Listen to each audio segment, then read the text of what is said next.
Why we make IGUs, insulated glass units? We get this question all the time. Why can't we just reseal your glass? Well, there's a lot of things as to why we can't do this. The first reason being it's practically impossible to separate a properly set insulated glass unit. You see, once the butyl is bound to the glass, it's supposed to be a sealed glass space that's never going to separate.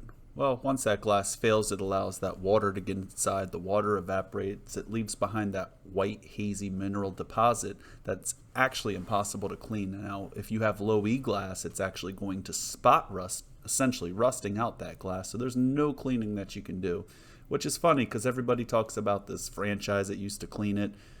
They don't do that anymore because that's a failed concept, and you can look that up. Now, you have the other thing. If one side's broke, well, we're back to the same thing. If you don't have clean edges on the glass, if you don't have clean edges on the spacer, it's not going to adhere properly. And literally a pinhole fracture in between that glass and that spacer is what allows the warm air mass to meet the cold air mass and form that condensation. We have to start with clean, butyl-free spacers.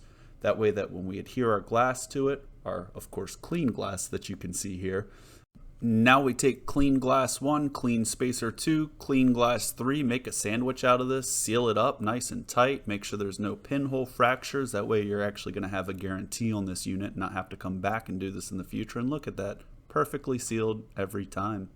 Guaranteed. Let us do your windows too.